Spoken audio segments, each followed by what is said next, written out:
তিনি বৃহত্তর চট্টগ্রামের সন্তান, তিনি রাগঢাক ছাড়াই বলে ফেললেন যে তারা নির্বাচনের জন্য সংস্কার প্রশ্নে তখন জনগণের কাছে কমিটমেন্ট দিয়েছিলেন এবং নির্বাচনের পরে তাদের আসল রূপ, আসল চেহারা বের হয়েছে।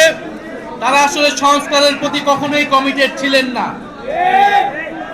এবং আমরা এই কথাটি অনেক আগে থেকেই বলে এসেছি, বাংলাদেশের সংস্কার এবং জুলাই গণহত্যার বিচার বাস্তবায়ন করতে হলে এটা এনসিপি কেই করতে হবে, মানে এনসিপি কেই দাঁড়া হতে হবে এবং সংস্কারের পক্ষে, বিচারের পক্ষে আপনাদের আমাদেরকে আন্দোলন গড়ে তুলতে হবে সংসদ এবং সংসদের বাহিরে।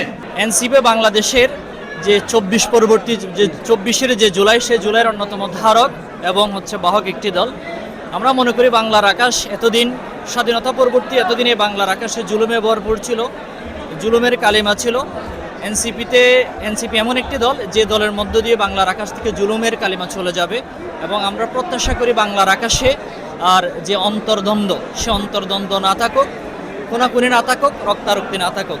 আমরা চাই মতবিরোধ থাকুক কিন্তু মৃত্যু নয়, প্রতিদ্বন্দ্বিতা থাকুক কিন্তু প্রতিহিংসা নয়, এবং রাজনীতি থাকুক যে রাজনীতি বাংলাদেশকে একটি উন্নত, সমৃদ্ধ এবং শান্তির পথে এগিয়ে নিয়ে যাবে। আমরা চাই বাংলার আকাশে যে শান্তির নীল, সে শান্তির নীলটুকু অটুট থাকুক।